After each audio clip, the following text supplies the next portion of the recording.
আমি জানি দাদাকে ছেড়ে তুই ভালো থাকতেই পারিস না। এই পাগলি, কাঁদছিস কেন?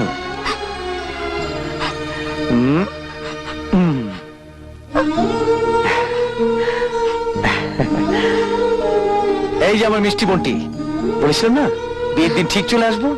এসে গেছি। এটা এটা এটা তোমার জন্য। হ্যাঁ, তোর কিন্তু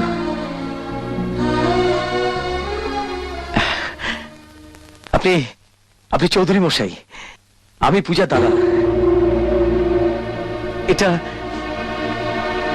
এটা আপনার জন্য, আমার গ্রামের তাঁতিদের তৈরি। জানি আপনি এসব পড়েন না, তবু যদি অন্তত একবার পড়েন আমি খুব খুশি হব।